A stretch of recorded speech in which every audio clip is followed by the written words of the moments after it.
Não, essa correspondência 1 a 1, cada correspondência 1 a 1 gera um número natural. Entendeu? Então, por exemplo, o que é o número 2? Depois que a gente vai formalizar essa ideia como? O que é o número 2? O número 2 são todos os conjuntos possíveis que estão em correspondência 1 a 1 com um conjunto formado por dois elementos de referência. Entendeu? Beleza? O que é o número 7? O número 7 é a propriedade que tem em comum todos os conjuntos possíveis que podem ser colocados em correspondência 1 a 1 com um conjunto com 7 elementos. Então, para cada correspondência 1 a 1 possível, ela vai gerar um número natural, independente da natureza. Exatamente. Então, o que é o número 5? O número 5 não é nem 5 cadeiras, nem 5 rinocerontes, nem 5 pessoas. É a propriedade em comum que todos esses conjuntos têm entre si. Como é que eu sei que eles têm essa propriedade em comum? Porque eles podem ser colocados em correspondência 1 a 1. Então, o papel da correspondência 1 a 1 é essa. É gerar cada número natural. Beleza? Fez sentido? Certo? Da mesma, analogamente, mais para frente, falando da ideia de proporção, o que é o número 1,5? Né, digamos, 3 meios. Ele é o mesmo objeto matemático que eu uso para falar 1,5 metro, 1,5 litro, 1 metro quadrado e meio, etc. Como é que eu sei isso? Porque cada uma dessas medidas está para a respectiva unidade, assim como a outra está para a sua respectiva unidade. Beleza? Certo? Então, tipo assim, 1,5 litro está para 1 litro, assim como 1,5 metro está para 1 metro.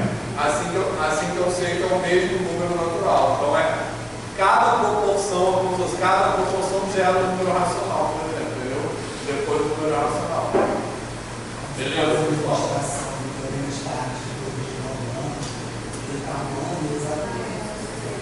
Aí a demonstração do teorema de Tales tem uma coisa importante que a gente tem que fazer um caso incomensurável. Né? A demonstração do teorema de Tales, a gente faz primeiro quando a medida é inteira, depois faz quando tem uma subunidade comum, que é o caso comensurável, que a gente conta, e depois faz o caso incomensurável, que aí enfim, depois a gente vai falar sobre isso, que é uma ideia de que a gente pode pensar nisso como aqui o método da exaustão, né, que você sanduichar dos dois lados. Então isso aí precisa escutar o grande clímax dessa primeira parte da disciplina, né, que é o conceito de incomensurabilidade. Beleza? Você já viu essa demonstração prática? Bom, tem que fazer isso, mas a gente vai falar muito disso. Certo?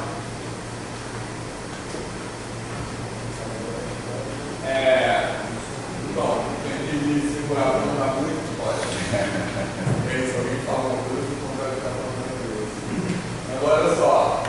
Aí aqui eu trouxe uns exemplos, que é uma coisa que eu acho que é bem importante, né, que eu já falei muitas vezes, que essa ideia abstrata de número não é a única ideia possível, tá? Isso eu acho que é muito importante, porque eu me coloco numa posição epistemológica e política veementemente contrária, e aí, tipo assim, eu estou me colocando mesmo nessa posição, quem tiver outra posição, eu respeito totalmente isso. Que é a ideia de que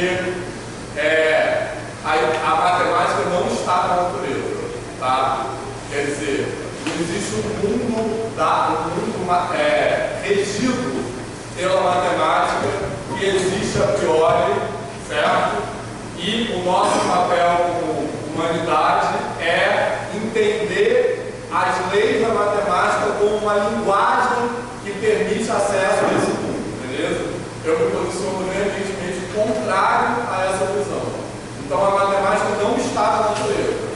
Eu entendo a matemática como uma criação humana socialmente, historicamente situada e que ela produz uma leitura de mundo. Então não é uma coisa que está ali dado intrinsecamente, ontologicamente, e a gente vai acessar. É uma coisa que a gente inventa e a partir dessa invenção a gente produz o mundo.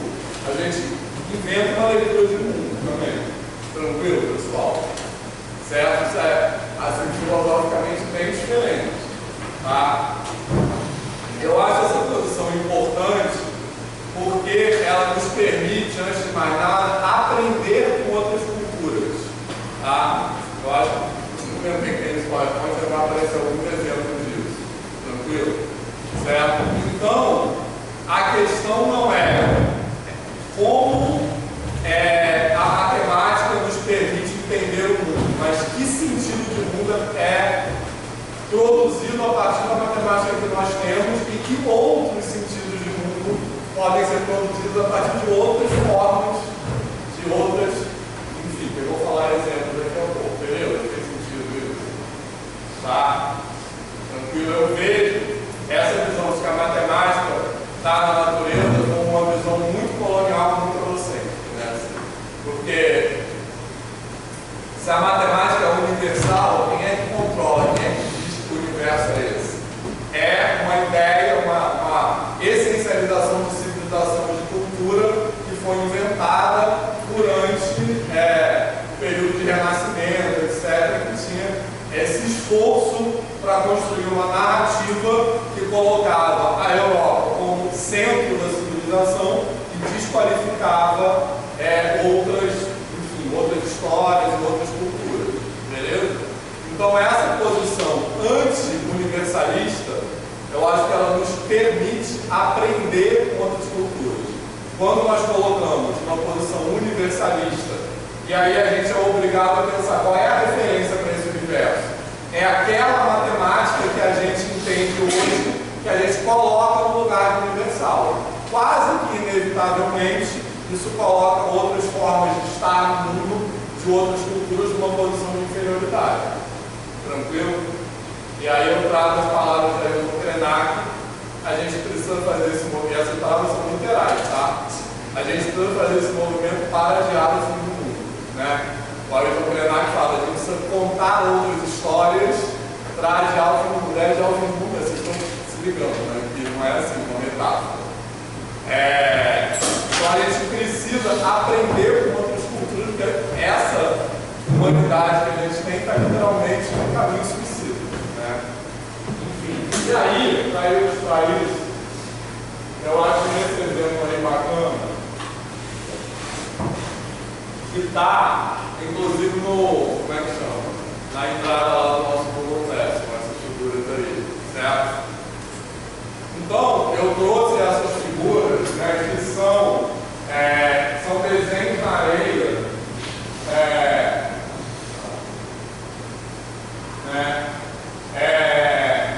dessa cultura aí, Choco, que é uma cultura centro-africana, e que basicamente eles usam essas representações que tem uma certa ideia de quantificação, tem uma ideia de contagem, mas que depende da forma como elas estão dispostas na areia e que envolve contação de histórias.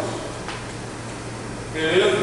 Então, é uma ideia de quantificação que serve a outros propósitos, que não são aqueles para os que a gente entende ideias de quantificações na nossa cultura eurocêntrica. Beleza? Eu nem conheço profundamente essa prática cultural aí, mas eu só gosto de trazer ela como um exemplo de uma coisa que envolve uma ideia de contagem, porque essa contação de história passa pela contagem dessas pedrinhas na areia, nessas marcações na areia, na verdade, mas não é assim para saber quem é maior do que quem, nada disso. Beleza, pessoal? Certo? E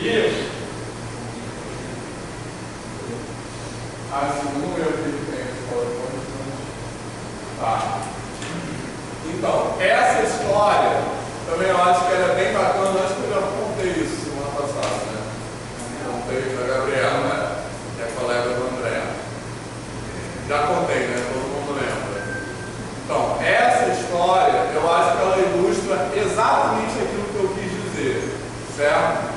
que é a gente sair desse lugar de universalidade para abrir uma possibilidade de aprender com outras culturas. Tá? Então, repare que nesse diálogo, aquele povo guarani coloca essa ideia de medida, de precisão, em outro lugar social. Acho que essa é a questão. Tá? E com isso eu também quero dizer que, de novo, nessa disciplina aqui, a gente não vai deixar de falar do formalismo, mas a gente vai falar do formalismo como um objeto cultural, digamos assim, e não como algo que é dado, que está na natureza, que é a única maneira certa de pensar, etc. Tem sentido? Eu acho que essa história nos ajuda a pensar nisso. Tá de boa, pessoal? Quem quer discordar? Tá, tá de boa mesmo? Posso continuar? Tá.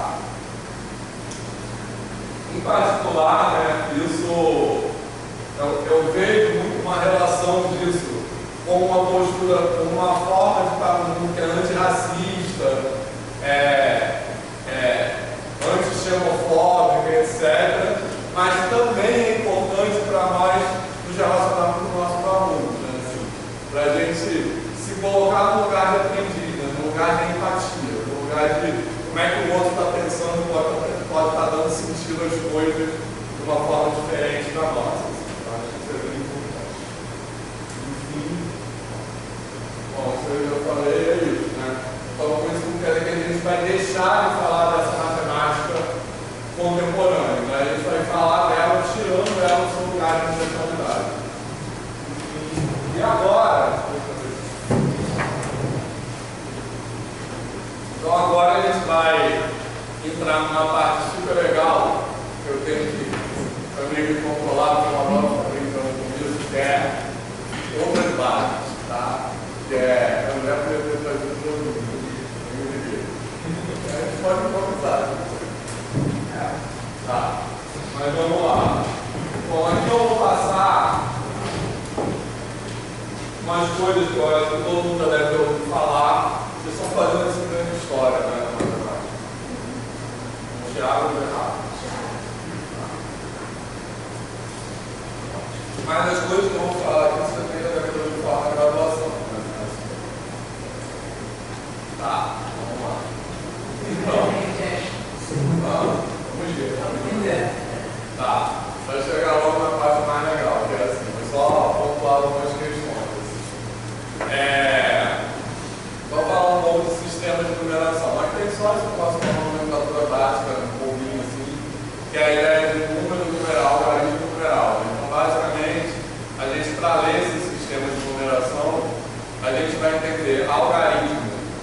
Com cada símbolo, a gente pode pensar basicamente que o algarismo é a letra, uma comparação meio não necessariamente precisa, mas só para ajudar a pensar. Algarismo é a letra, o numeral é a palavra e o número é o significado da palavra. Então, por exemplo, em algarismos romanos, a letra V, você tem a letra V e o algarismo 5, que são numerais diferentes no número 5, que é a mesma que podem representar a mesma quantidade, tá beleza? Então a ideia é essa. Tranquilo? Só para a gente, assim, entrar em acordo quanto a uma nomenclatura. Mas o que eu quero destacar aqui é a diferença que é fundamental, que a gente vai falar de agora em diante, entre uma grande. A gente, né, ao longo da história, diferentes povos tiveram diferentes sistemas de numeração.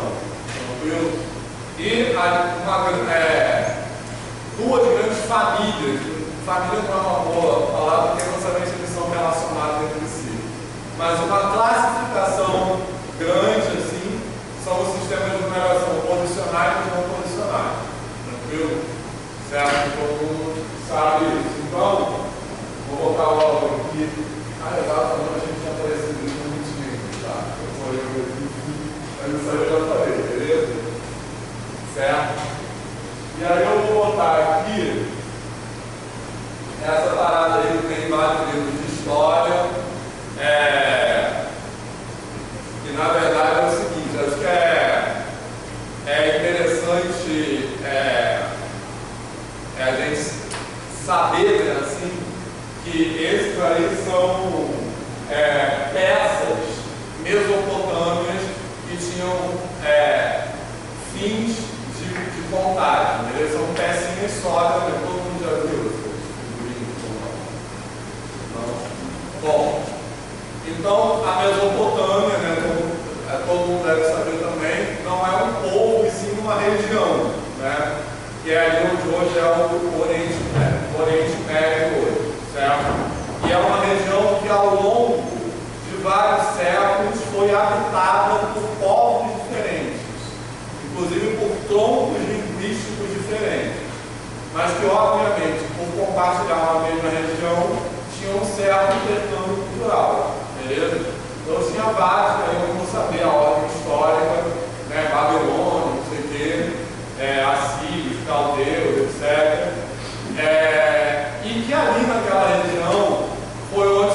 primeiros registros escritos e os primeiros registros numéricos também.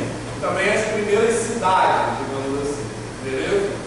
Tranquilo? Então, se algum lugar é o berço da civilização, é ali, e não na Europa. Né? Acho que é importante saber isso também. Então, essas peças aí eram peças que tinham finalidade de contagem, né? Muito antigas, tipo, da ordem de 2000 anos antes da Era Comum. Então, a gente tem ali pecinhas diferentes, que é isso, serviam para contar coisas diferentes. E aqui a gente tem invólucros, né? Então era um procedimento de botar peças dentro de um invólucro de barro, que já era um princípio, as bolas ali, era um invólucro de barro dentro, tinha uma quantidade fixa de peças, né? Que já era 60, que era a base usada por esses povos. Né? Então isso já foi um princípio concreto para a ideia do sistema de numeração posicional. Tranquilo? Beleza, né? Que são baseados numa ideia de agrupamento. Tranquilo? E depois se levou um registro escrito, que é a numeração uniforme de base 60, que todo mundo já viu também. Estou falando que todo mundo já viu, estou tentando falar rápido, mas todo mundo já viu mesmo, não? É o bicho que a gente está nessa semana. Essa semana. É o bicho que a gente Se é a primeira, eu não entendi nada. Oi? É porque o nosso texto não tem esse desenho bonitinho. Está a peça lá. E aí falava o negócio ondulado, o negócio. Eu não enxergava nada, só enxergava a mística. Aí o professor de história lá na escola, eu falei, vem cá me ajudar? Aí ele foi e começou a me explicar lá, era muito inglês. Aí agora eu falei, assim é bem muito bonitinho. O Thiago não mostrou assim, bonitinho. Não. A aula, na verdade, é amanhã. Ele só enviou o texto, a gente está lendo em casa o texto. Entendi. Eu não consegui passar, porque eu estava lendo, assim, mas eu passava a música. A foto da música. Aí no texto tinha deixado. Não, tá nas próprias capas deles, eles... Entendi. Aí falava, não, porque tinha 3, agora é que tinha tudo e botando assim, porque aí fica muito fácil perceber, aí eu não percebi nada. Essa coisa é muito fácil. Enfim, mas olha só.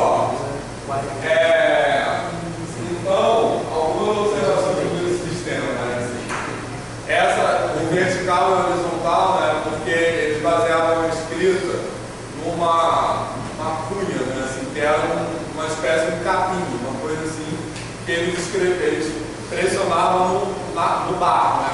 Nos chamados tabletes de barro. Então, fazendo uma posição assim, que é aquela de vertical e horizontal, e vão combinando essas para escrever. E para escrever os números, beleza? Então a gente tem. E nós vamos enxergar aqui, mais ou menos. Tá? Então a gente tem dois símbolos básicos, um com o outro com 10, certo? Então, repara, tem algumas observações importantes sobre esse sistema, tá? Ele é um sistema de numeração posicional de base 60. Tá legal? Se a gente for pensar da maneira que a gente pensa, o sistema de numeração posicional de base 60 precisa de 60 algarismos, concorda? Do zero, seria do 0 ao 59. Assim como o nosso tem 10 algarismos na base 4, vai ter 4 algarismos, que são 0, 2, 3, 4, etc. Então, base 60 precisaria de 59 algarismos. É uma primeira observação que, em grande parte da história, eles não tinham uma representação com algarismo 0. Tá legal? Certo? Depois eu quero falar especificamente sobre isso. Tranquilo? Mas a gente pode pensar nisso aqui como, vamos dizer assim, algarismos de 2 níveis, como se fosse. Então é como se a gente tivesse esses algarismos primários, tranquilo? Cujas combinações geravam isso aqui que a gente pode chamar de algarismos secundários, como estão todos aqui representados, o que não caberia. Tá? Então, por exemplo, eu tenho 1, 2, 3, 4,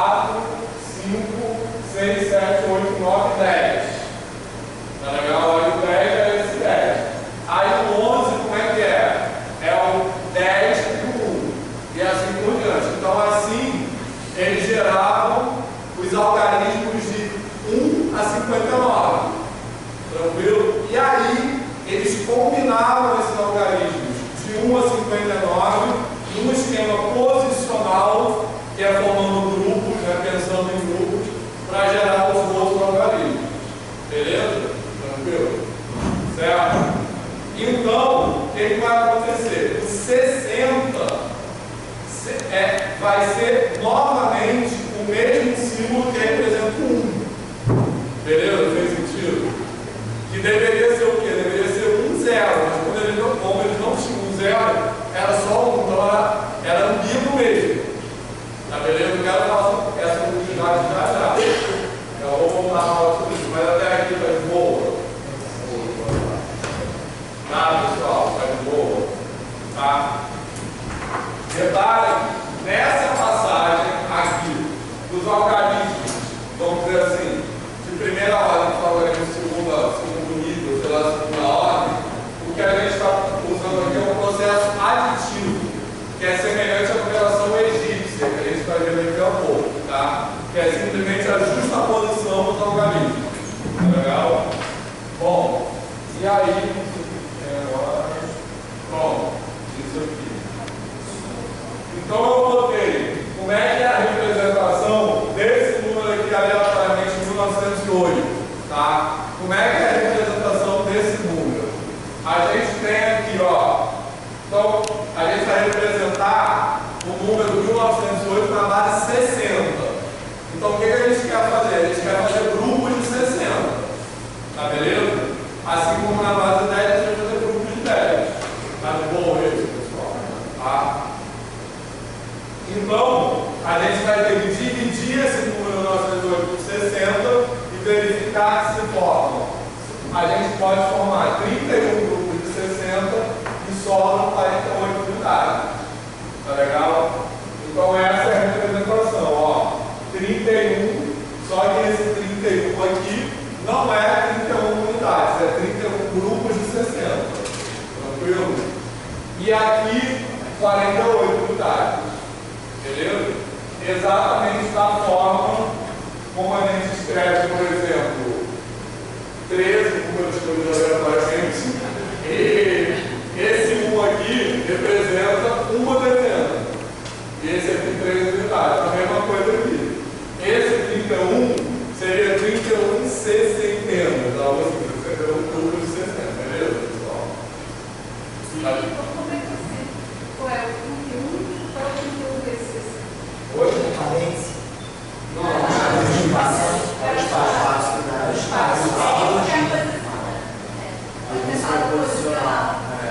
última é dentro do espaço. assim, uma na colada, outra na separada. Mas não tinha parênteses, né, obviamente. Não tinha nenhuma marcação de separação, porque esse aqui era bem coladinho, entendeu? E esse aqui também era bem coladinho, era só isso mesmo, separado. Beleza? A gente olha, a gente sempre falta os 60 representados. Como você explicou, não tinha representação. Então agora eu quero falar, entendeu, Margareth? Era só uma questão de espaçamento mesmo. Depois você estava falando, por exemplo, se não tivesse 48, aí seria só Mas aí é outro problema, aí é a ausência do zero. A ausência do zero que eu quero falar agora.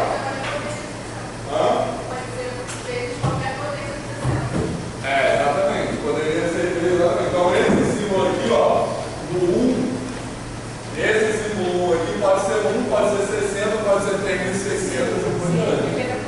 Beleza? Porque pode ser 1 ou 1, 0 ou 1, 0, 0 e assim por diante. Beleza? Certo? Bom, aí que é interessante pensar sobre isso, foi uma coisa que eu aprendi com um colega, Carlos Gonçalves, que é professor da USP, que já ficou aqui como professor visitante um tempo, e que ele trabalha com isso. Ele é assiriologista, que é um nome, igual tem egiptologista, é o nome da pessoa de quem trabalha com história da Mesopotâmia, né?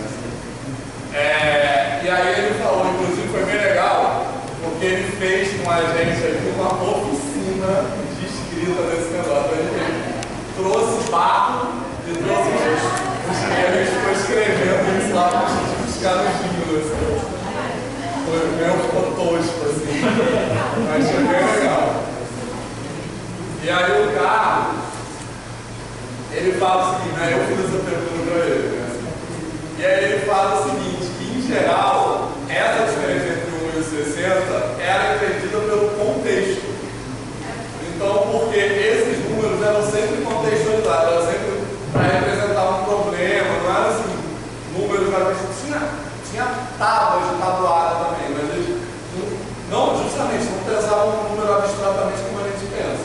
Era sempre para falar sobre algum problema, então isso é entendido pelo contexto. Então, possivelmente, a ausência do zero não era uma confusão para eles igual a gente é para a gente, entendeu? Então, isso é legal porque é um exemplo de anacronismo, é um exemplo de como a gente olha para outra cultura a partir da lente da nossa própria cultura. E algo que é um problema para a gente, não necessariamente é um problema daquela cultura. Beleza? Que é a história, que tem aquela lenda dos incomensuráveis, que é uma questão para os gregos, que depois eu quero falar sobre isso também, né? Que estão ligados no que é isso. Que fala a descoberta do número raiz de 2 causou uma crise na filosofia grega. Beleza? Já ouviram falar disso? E aí tem até uma que o cara foi jogado no mar. Já sabe? Tá, beleza? Não, depois eu vou falar sobre isso. E também é um exemplo de anacronismo, tá?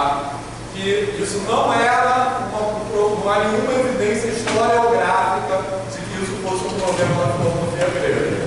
Então, é uma deficiência que a gente identifica em outra cultura, mas que a deficiência está na forma de nós olharmos para essa cultura. Para aquela própria cultura, isso não é uma deficiência. Então, essa ausência do zero com as números.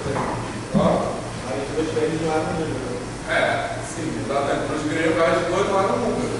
Mas eles tinham, assim como 3 meios não eram número também, mas eles tinham uma forma, assim, resolvida de lidar com isso, tá? Mas depois a gente fala muito sobre isso, que a gente quer falar muito agora. Beleza, pessoal? A gente percebe que agora. A maneira de significação.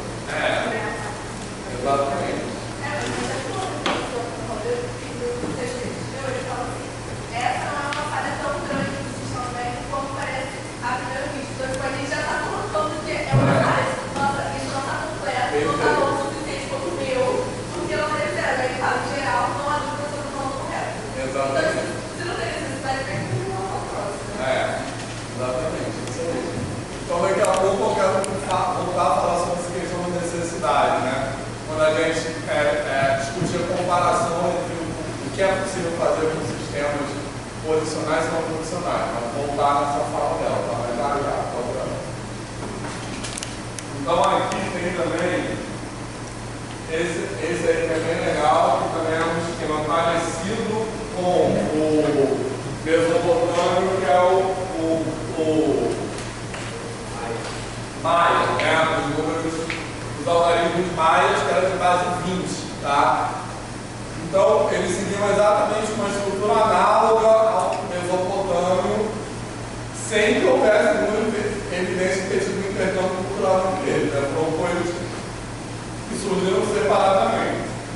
Então, aqui é de base 20. Então, aqui tem todos os algarismos, né? De 1 a 19, o mesmo esquema. 1, 2, então eles tinham um símbolo para o zero, mais símbolo zero, um símbolo para o 1, símbolo para o 5. Né? Então, ia 1, 2, 3, 4, aí 5, 6, era 5 mais 1, etc. Então, esses seriam os algarismos de segundo nível, né? Segunda ordem, e aí eles vão combinar esses algarismos posicionalmente na base 20 para fazer os outros, beleza? Esse sistema, o 20, voltaria a ser o primeiro algarismo com a primeira, o primeiro algarismo com zero depois? Então, mas o 20 era assim, ó. Entendeu? O zero. Então, quem que é? Era assim na vertical, então. Então, quem que é? E esse aqui, isso aqui é 1, 0. que é um grupo de 10 mais 0 unidades. Um grupo de 20, desculpa. Um grupo de 20 mais 0 unidades. Beleza? Tranquilo, pessoal? Certo, irmão? Esses sistemas, por que ele escolheu esse número de 60, é bem lembrado, isso é importante. Vou falar sobre isso. Mas olha só, dados que eu estou botando, tem uma coisa importante sobre isso aí também, que ele falou. Mas olha só uma observação, eu vou voltar a falar sobre isso também, que o zero, né, assim, os maias, eles tinham, também isso é legal para a gente pensar naquilo que eu falei, não é uma coisa que está na natureza, é uma forma de ver, de tentar uma leitura da natureza. Né? Então, os maias, eles tinham uma ideia de interpretar tudo como ciclos. Né? Então, o fim é sempre o recomeço.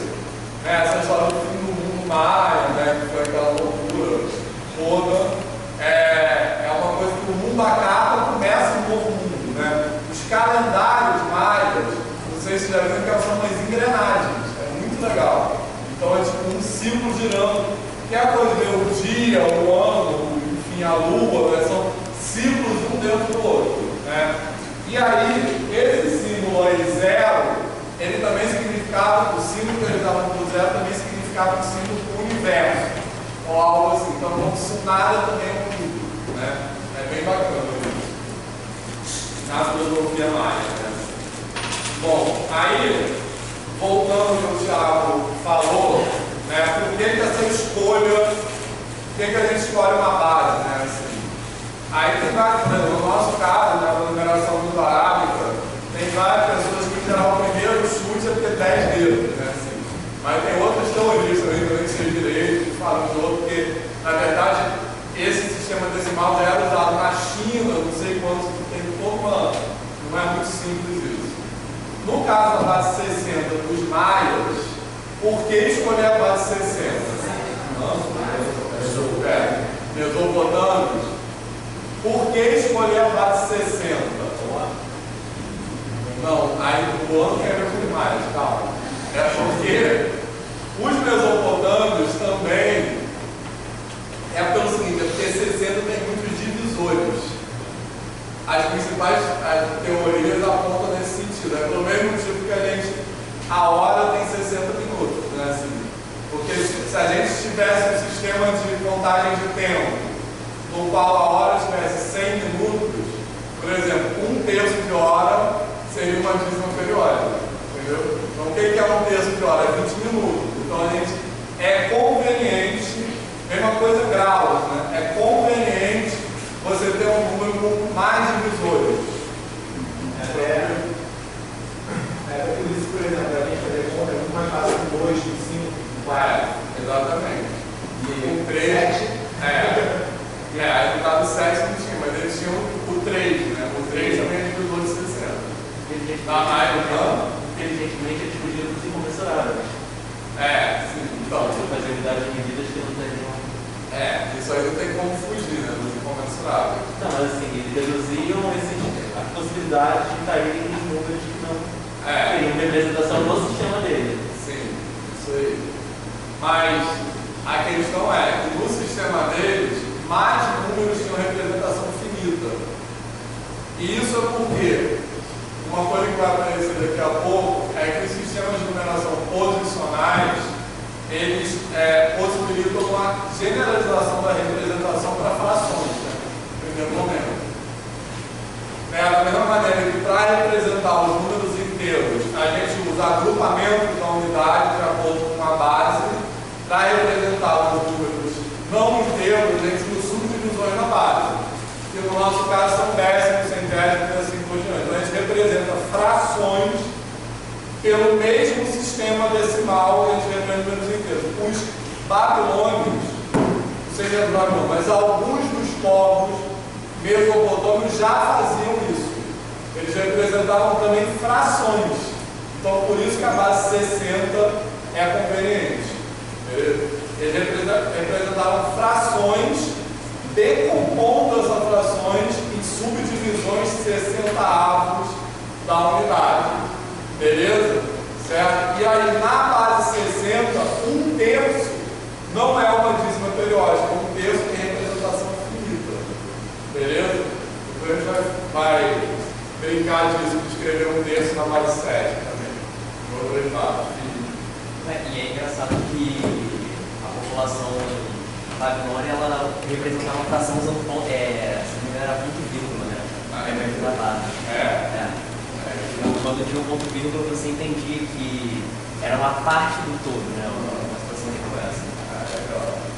Mas essa situação de babilônia é a única que tem notícia que usava esse sistema de representação. Tinha outras representações de frações, tá? Tipo assim, tem aquelas frações egípcias, né? Que eram sempre frações de numerador 1, não sei se vocês estudaram isso. Tinha outras representações de frações, mas essas representações de Mesopotâmia são as únicas atividades que se tem notícia que tinha uma representação posicional para frações. Igual a gente tem, 0,5. Beleza? Bom, e aí, outra coisa interessante, o caso dos maias, é o que ele falou no ângulo, certo? Essa coisa do calendário era super central na cultura maia, tranquilo? E aí, os maias fazendo uma coisa assim, nessa base 20, deixa eu ver aqui que tem no próximo slide, para vocês terem um exemplo. Já é o aqui. Não tem uma localização. Olha só. Então, aí de novo, o Margarete tem a coisa do espaço, tá? O que separa o organismo do outro é o espaçamento. Então, aqui eu estou representando 1908 na base 20, tá? Então eu formo grupos de 20, depois eu formo grupos de 400.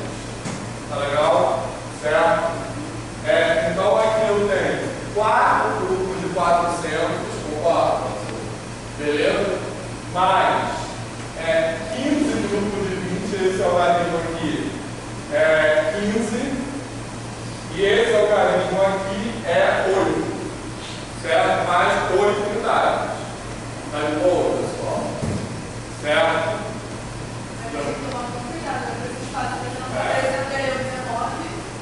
Exatamente, confuso mesmo, é uma questão do espaço, tá? Beleza? Mas repara que tem essa questão do espaço, mas esse sistema de numeração maia não é ambíguo como o sistema de numeração babilônico, tá? Porque ele tem o zero. Então, os sistemas posicionais precisam do zero, senão eles são ambíguos. Os sistemas não posicionais não precisam do zero. Por exemplo, o sistema romano não tem zero. Porque aí eu estou falando, repara só, eu estou falando do zero como algarismo, não o zero como número, o zero como quantidade. O zero como algarismo dos sistemas posicionais, ele é necessário para representar uma posição ausente, né? Bom, aí no sistema maia, uma coisa muito bacana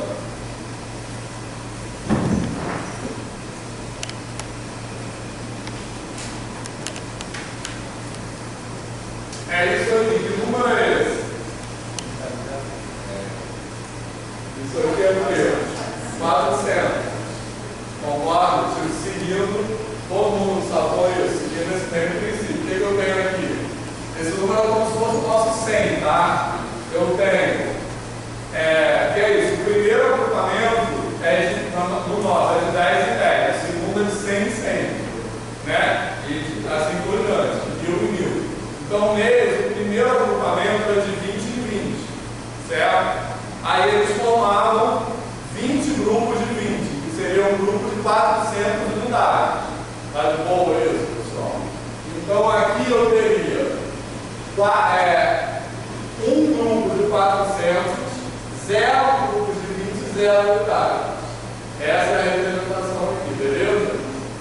Certo? Igual 100. O que é 100? Um grupo de 100, 0 grupo de 10 e 0 unidades, beleza, pessoal? Então, analogamente, seria isso aí. Todo mundo entendeu? Só que não. Tá? Por quê? Porque os maias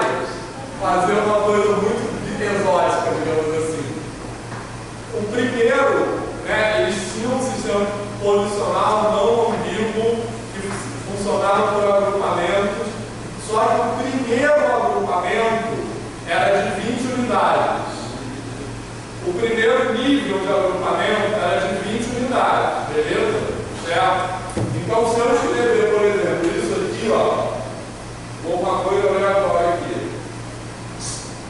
Eu tenho aqui 2 grupos de 20 mais 7 unidades, beleza? Ok. Tá? Então, esse aqui seria o primeiro nível de agrupamento. O segundo nível de agrupamento, que levaria ao próximo algarismo, em vez de ser de 20 unidades, de 20 vezes 20, era de 18 grupos. Então, eles faziam na primeira passagem 20, depois 18, depois voltava a ser 20. Aí ficava 20. Mas por quê? Não alternava 22, era só um cada 18. Por quê? Por que era isso? Então, vamos lá. Nesse esquema aqui, então, repara só. Nessa, tipo assim, isso aí é como se fosse uma ordem, tá? Como se fosse assim, a ordem das centenas, tá? No nosso, fazendo uma analogia. Então, por que é centenas? Porque é 10 vezes 10. Para eles, em vez de ser 20 vezes 20, era 20 vezes 18. Concorda?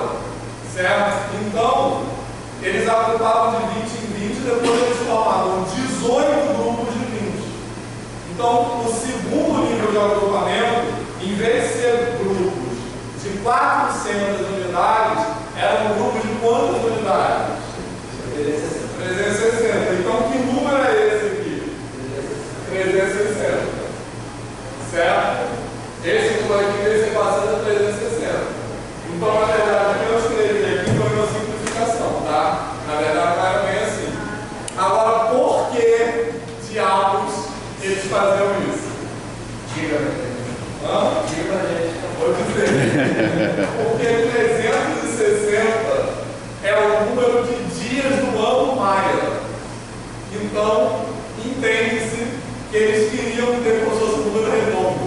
Né?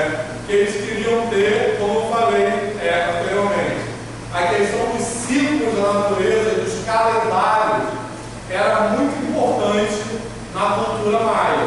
Então eles queriam ter um número, sei lá, como é que a gente pode dizer esteticamente, para representar o número de dias do ano. Então eles queriam botar o número de dias dentro de um ano de uma forma bonitinha, digamos assim. Beleza? Então eles faziam essa coisa bizarra. Certo? Tá? Porque eles queriam ter esse símbolo aqui para representar o número de dias do ano. É simplesmente isso.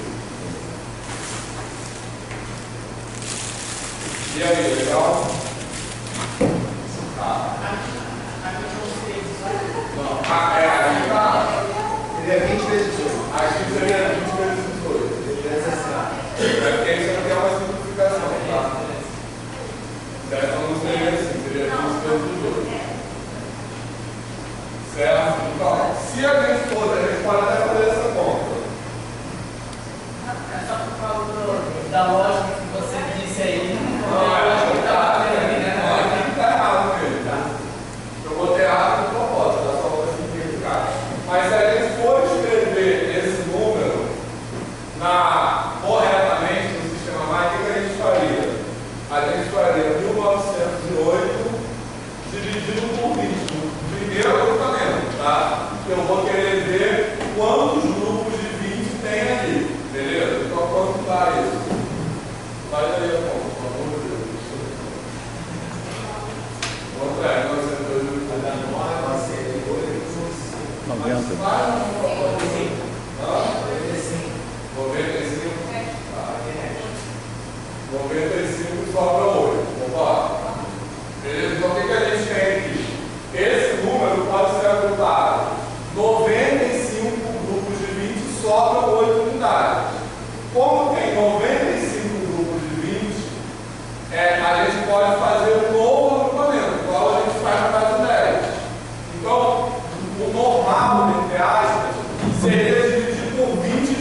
5.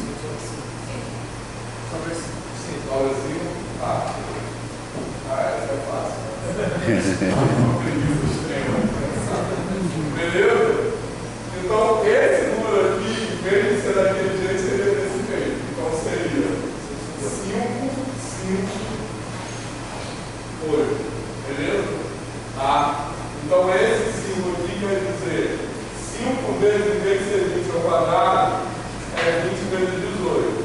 Mais 5 vezes 20, mais 8 metade. Certo? Tranquilo?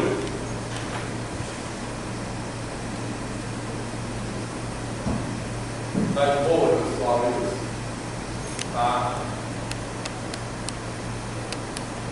Então, isso é só uma curiosidade mesmo, mas que é interessante para ver, vamos dizer assim, aquilo que era priorizado na cultura maia, né? Certo? Então, isso diz alguma coisa sobre o valor que eles davam ao calendário, né? O calendário entendido como ciclo da natureza, etc. Então, da mesma forma, essa coisa do fim do mundo era isso, né? Da mesma forma que acaba uma estação, né? Acaba o verão, começa o outono, eles entendem isso, acaba o mundo e começa outro mundo. Enfim. Uma loucura aqui, passou. Para ele não era só uma questão de verão, mas existe a temporada de furacões, né? Seja uma temporada de quê? Furacões. Dragões? Furacões numa região que furacões, e existe uma época do ano que nós propícia isso. Então, determinar o calendário poderia determinar o fim do mundo. A questão de colheita. Mas assim, a gente sempre usa esses exemplos, mas assim, para essa cultura em si, os furacões acontecem todo ano. Um evento muito mais catastrófico. Não saiu, mas não saiu. Agora está mais catastrófico. Mas naquela época também, de uma forma social para o pessoal.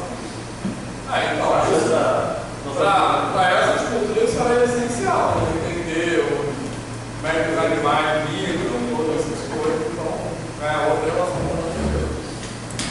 Exatamente, a colheita, quando é que chovia, quando é que. Certo? Bom, aí, beleza, pessoal, tá de boa. Tá? Bom, aí tem os algarismos egípcios, né, que todo mundo já deve ter visto, tranquilo? Que agora também é na moda, né, aparece nos livros, algarismos egípcios, é uma coisa também que a gente deve pensar um pouco por que aparece algarismos egípcios, né, assim. Mas, bom, antes disso, repare que os algarismos egípcios, eles são um sistema de numeração não posicional, porque os símbolos não têm valor relativo, tá? Então, por exemplo, essa porta é sempre 100. Então, ela é um sistema aditivo. O valor do número era dado simplesmente pela soma dos algarismos. Então, eu poderia escrever assim, como eu poderia botar isso de um lado, isso do outro, e ia ser o mesmo número. Opa, poderia escrever na vertical, na horizontal, da direita para a esquerda, intercalado, ia ser o mesmo número. Viu? Beleza?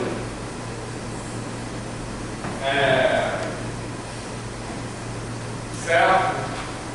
E aí, por algum motivo, os algoritmos eles se usaram na moda, começam a aparecer os números dos livros didáticos, assim, que eu acho legal aparecer outros sistemas de numeração do livro didático para ver além do romano, né, assim, para ver isso que eu estava falando, que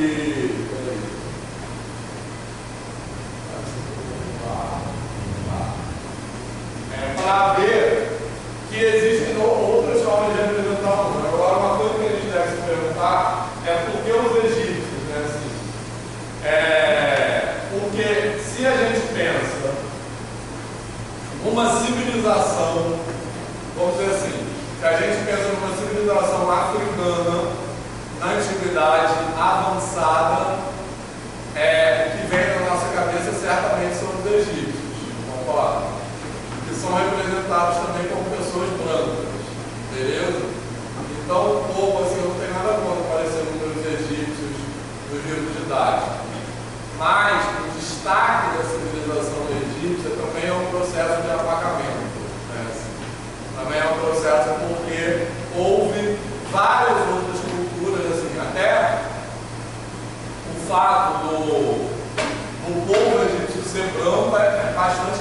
batido, né? Assim, são, enfim, mas independente disso, há várias outras culturas na antiguidade no continente africano, na África subsaariana, culturas negras, essencialmente, e que ninguém nunca ouviu falar e que eram tão sofisticadas quanto os egípcios, né? Então, os egípcios são idealizados quase como se fosse a única cultura africana da antiguidade, né? Assim, acho que isso é algo para pensar, certo? Beleza?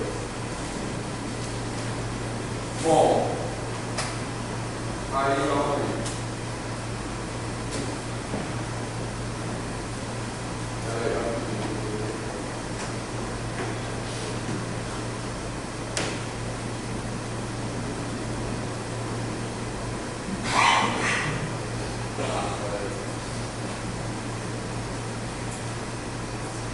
Certo. Então vamos fazer esse exercício agora, que é o seguinte. Um sistema de representação posicional de um lado qualquer. Um sistema.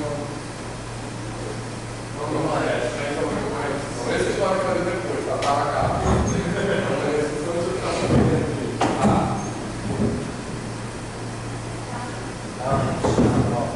Bom, então isso aí. Oi? Não, vamos pular também. Ele pode ficar para cá. Né? Porque senão é assim. Nessa disciplina aqui tem muita coisa. Não dá tempo de. Eu quero chegar nisso aí. Aliás, lá no livro, tem nessa parte que eu estou tirando o livro, tem vários exercícios também. Vocês podem olhar depois. E assim, não pode tirar dúvidas, obviamente. Tá? Não está aqui presencialmente como pelo Google Class. Tá? Então, olha só. Então, nos sistemas posicionais, né, a gente faz esse processo aí de divisão. E o que eu vou chamar do sistema de numeração posicional de base beta, onde beta é um número natural maior ou igual a 2, eu vou registrar dessa forma aqui, tá legal? Beleza? Certo? Então a gente escreve um número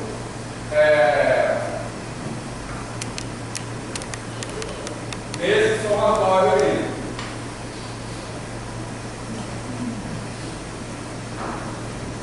Tranquilo? Certo? Então, o que significa escrever um número na base 10? Por exemplo, o número 324, ele é 3 vezes 10 ao quadrado, mais 2 vezes 10, mais 4. Vamos falar. Beleza? Porque a gente está agrupando de 10 em 10. Tranquilo? Se a gente for escrever um número em outra base, na base 3, por exemplo, eu vou escrever esse número, né? Vamos dizer assim, de uma forma, vou botar na base 4.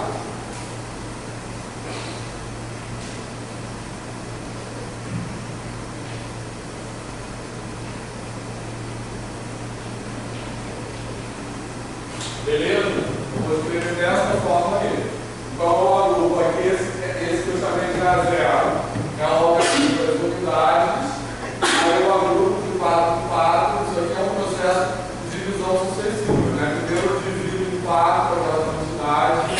Beleza? Aí depois, se der um número maior do que 4 no quociente, significa que eu posso reagrupar, tá de boa? E assim por diante. Então, no final, eu vou chegar numa representação desse tipo. Tranquilo? Beleza? Tá? E aí, da mesma forma, eu vou representar A3, A2, A0 na base 4. Beleza? Da mesma forma que esse 324 significa isso. Beleza, pessoal? Tá? Já está chegando uma parte legal. Tá de boa isso aí? Certo? Então, isso está escrito nesse slide, esse somatório aí. Né? Esses algarismos aqui são todos números naturais entre 0 e beta, que é a base. Beleza, pessoal? Certo? Bom. Tá. Bom, aí isso aí é isso aqui que eu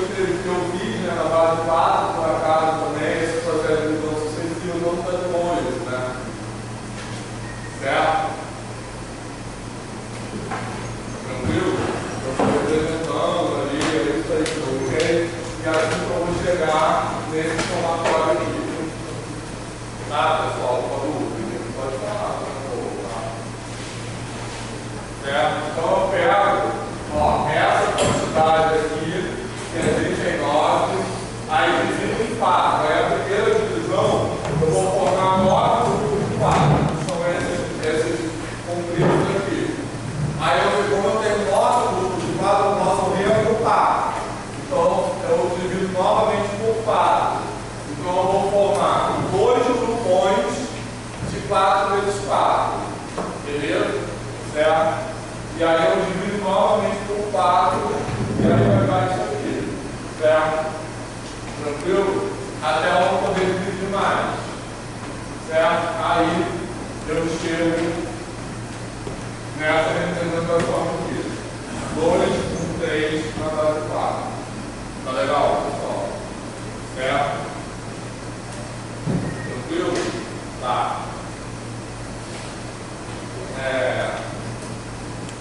Bom, aí tá legal, vamos continuar. Bom, aí eu quero destacar agora são algumas características, como eu falei agora há pouco, que, vamos dizer assim, distinguem os sistemas posicionais dos sistemas não posicionais. E essas características, elas possivelmente tiveram relação com o fato do sistema imparábico prevalecer e se globalizar, digamos assim, em relação a outros sistemas de numeração. Então, até relativamente pouco tempo atrás, na Europa medieval, mesmo depois da Idade Média, por exemplo, diferentes países tinham sistemas de numeração diferentes. Então, essa ideia de globalização mesmo, assim, uma ideia de globalização primitiva, tornou necessário ter um sistema único. Então, por que o sistema indo-arábico prevaleceu em relação aos outros? Então, algumas características do sistema indo-arábico podem ter a ver com isso, tá? E é isso aqui. Então, em primeiro lugar, é isso aí. A representação de qualquer número natural como um conjunto finito de símbolos. Tá de boa? Certo? Então, por exemplo, no sistema egípcio, por exemplo, num sistema não posicional, isso não é possível, todo mundo percebe. No sistema egípcio, a gente tem, por exemplo, barrinha, que é o 1, ferradura, que é o 10, e porta, que é o 100. Você até aí, tá? Flor de lótus é o 1000. Isso, beleza. Então, até a flor de lótus, a gente só consegue representar números até 9.999. Concorda? Para 10.000, eu vou precisar de um novo algarismo, beleza? Certo? Então, se eu quiser representar todos os números naturais, eu preciso de uma quantidade infinita de algarismos. Porque cada ordem, embora o sistema também seja decimal, mas ele não é posicional. Então, em vez de ter os algarismos como a gente tem no nosso sistema indo-arábico, a gente tem um algarismo para cada ordem de grandeza. Então, eu não consigo isso aí. No nosso, ou em qualquer sistema posicional, nas suas base 4, com 4 algarismos eu consigo representar qualquer número. Então, essa é uma primeira questão. Tá?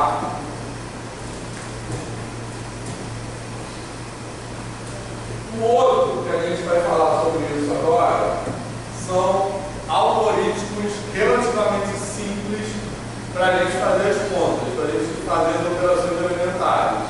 Beleza? Tá? Então, por exemplo, no sistema romano não existe a possibilidade de ter uma inversão do ábaco, não tem a possibilidade de ter algoritmos genéricos para fazer qualquer conta. Beleza, pessoal? Certo? Da forma que a gente tem para cada uma das 4 operações, a gente tem a possibilidade de construir um algoritmo genérico, por meio do qual eu posso, por exemplo, somar quaisquer dois números naturais. Tá legal? Certo? E o que possibilita isso é a estrutura posicional do sistema de numeração, porque a gente alinha as ordens. Tá?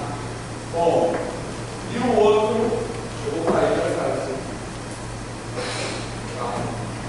E o outro é a generalização para números não inteiros, né, sobre a qual a gente já falou agora há pouco. Tá? Que é da mesma maneira que a gente usa o sistema decimal para representar números não inteiros, que aí em vez de agrupar, a gente vai subdividir, certo? Beleza? Então como é que a gente representa 3 meios? Beleza? A gente tem uma unidade e sobra metade do outro, digamos assim, metade da unidade. Aí a gente pega essa unidade, divide em 10 e toma 5 partes. Beleza? Certo? Então, isso que eu acabei de falar, que a gente faz na base 10, a gente pode fazer em qualquer outra base. Tranquilo? Certo? E daqui a pouco, daqui a algumas aulas, a gente vai fazer esse exercício, tá? A gente vai escrever, eu adoro isso, tá? Escrever números não inteiros em outras bases. Certo? Então a gente vai brincar de escrever I na base 7, por exemplo. Certo? Números racionais e números irracionais. Já a gente vai fazer isso. E eu vou adiantando que eu acho isso super legal. Viagem nisso. Mas enfim, então isso é uma outra coisa, que é uma característica própria do sistema de numeração posicional. Tá de boa? Certo? Alguma dúvida? Tá. Então, eu quero chamar a atenção pelo fato que eu estou tendo um cuidado simbólico de falar características dos sistemas posicionais e não vantagens dos sistemas posicionais. Tranquilo? Porque, como eu falei, essas características, elas foram provavelmente responsáveis pelo sistema invariável ter prevalecido sobre os outros sistemas. Mas eu não vou colocar isso como uma vantagem. Isso foi uma vantagem para o sistema mundo da época. Né? Então, por exemplo, o fato de você não precisar de um abaco para fazer conta era muito importante naquele momento. E era muito importante, em grande parte, pelo crescimento do mercantilismo. Né? Era muito importante porque essa possibilidade de fazer conta com papel, né, assim, de forma razoavelmente rápida, foi importante para as demandas do desenvolvimento cultural da Europa pós-medieval. Beleza? Tá? Então, por isso que eu não quero usar a palavra vantagem. Essas características, elas serviram a um propósito. Então, elas foram, em vez de vantagem, é melhor usar conveniência. Elas foram convenientes para aquela, né, para aquela cultura que estava acontecendo ali e são convenientes até hoje, certo? Porque se eu uso a palavra vantagem, implicitamente eu estou dizendo que essas demandas que levaram o sistema invariável para prevalecer são melhores que demandas de outras culturas. Por isso que eu estou evitando usar a palavra vantagem e chamando a atenção para isso. Tem sentido isso? Exatamente, porque a gente está mais evoluído. Então, a palavra evolução. O registro também é facilitado. O registro também é facilitado. Exatamente, é facilitar. Mas facilitou para quê? Facilitou, permitiu exploração econômica, né? Era conveniente para ele. Mas não estou demonizando, estou especial ruim. Estou falando para ele tirar desse lugar sacramentalizado da nossa matemática contemporânea. Beleza? Certo? Os indígenas, né? Eles usam 1, 2, 3, 4 números. Exatamente. Porque eles exatamente. Não precisa, então física. Os egípcios também, a gente olhar para o sistema egípcio, com aquele conjunto de símbolos, eles só conseguiam representar números até 1 milhão, digamos. Mas porque eles queriam. Assim, não é uma desvantagem necessariamente.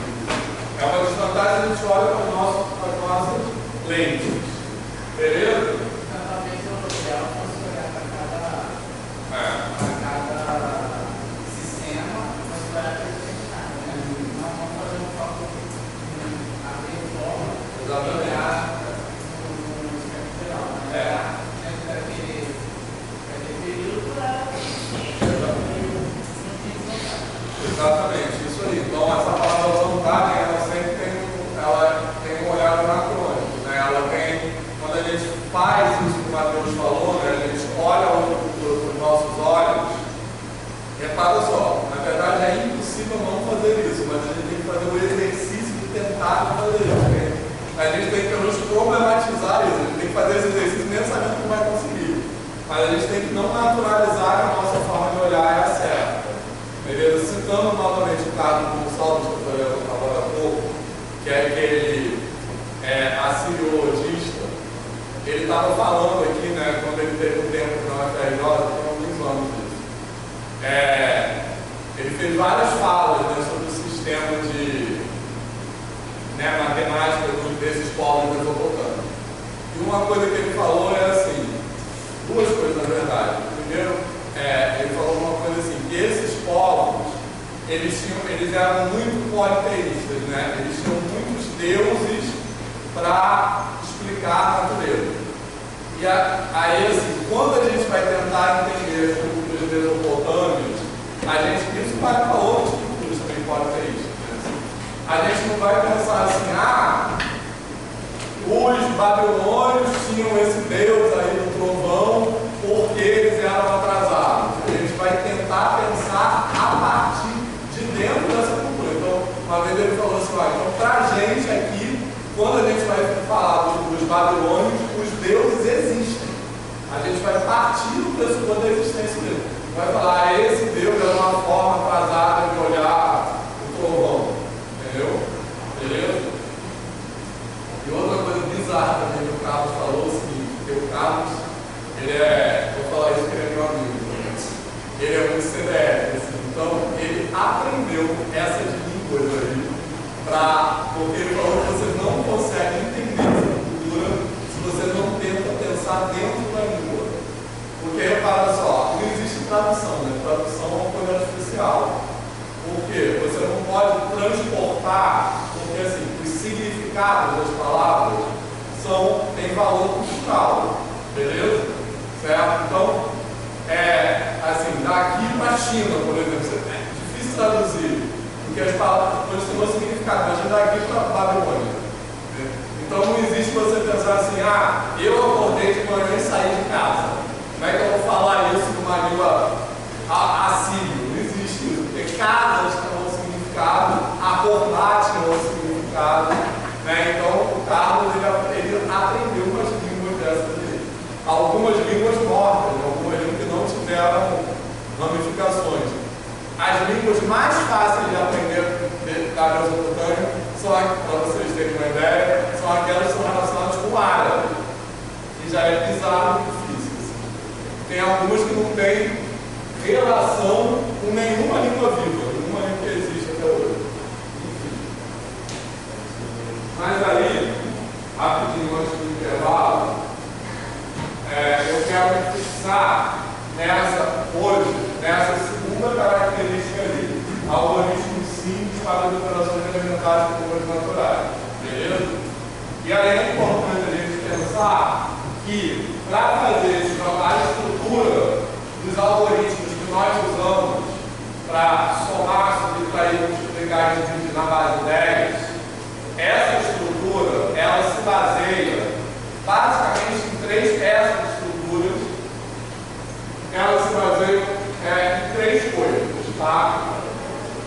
Que são os processos de decomposição e reagrupamento, que são os populares de emprestados a um, né? Que esses nomes são bizarros, de emprestado para ficar engraçado. Parece que você vai devolver, né? Ele tinha emprestado. Então, que é pedir emprestado? É decompor algo que está na ordem superior e reaumentar com a ordem imediatamente inferior. Tá? Beleza? E vario também, né? Decompor e reaumentar. Então, pedir emprestado e vario é decompor e reaumentar. Tá? Bom, isso que possibilita isso é o fato do sistema ser condicional. Depois, as propriedades das operações. Onde a gente efetua, por exemplo, o algoritmo da multiplicação, se a gente faz lá 432 vezes 58, o que a gente faz? A gente faz 8, né, da maneira como a gente registra. A gente faz 8 vezes 432 mais 50 vezes 432, beleza? Então a gente está usando propriedades, distributiva, comutativa, etc. Tranquilo, pessoal? Certo? Bom, e a terceira coisa é aquilo que a gente chama de fatos básicos, que é uma maneira politicamente correta de falar tabuada. Tá? Então, o que é fatos básicos? São os resultados das operações naquela base para termos que tem um algarismo só, é a tabuada, e que a gente vai colocando ali para achar o resultado da operação maior. Tá? Então a gente sabe quanto é 5 vezes 8, aí põe lá, e aí vai 1, etc. Tranquilo, pessoal? Beleza? Então a gente chama isso de fato básico. Aí, o que a gente vai fazer na volta do intervalo? Isso que está escrito aí funciona exatamente da mesma maneira para qualquer base, concorda? Tá? O que muda? Qual é a única coisa que muda? Os fatos básicos, certo? Então, a decomposição e o agrupamento a gente vai continuar decompondo e agrupando, certo? Só que em vez de ser de 10 em 10 vai ser de 4 em 4. As propriedades são as mesmas, mas a tabuada muda completamente. Então, a mudança da tabuada nos tira do lugar de conforto. Tá? Então, a gente vai, por exemplo, eu botei aqui tabuadas de adição e multiplicação na base 7. Concorda? Então, vamos tentar pensar, por exemplo, quanto é 2 vezes 5 na base 7? Não é 3, 3, exatamente. Então, o que é esse 3? Vou tentar fazer essa conta sem passar pela base 10, beleza? Certo? Eu estou na base 7 e eu quero multiplicar 2 vezes 5, concorda? Tá? Então, eu tenho 5 mais 5. Aí, o que eu tenho que perguntar é quantos grupos de 7 eu posso formar? Então, como é que eu posso pensar isso na cabeça? Eu tenho 5 e 5. Eu pego 2 aqui junto, formei um grupo, só dão 3. Então, por isso que é 1 e 3. Beleza, pessoal? Certo? Então, por exemplo, esse 3, 4 aqui é 3 grupos de 7 mais 4 unidades. Certo?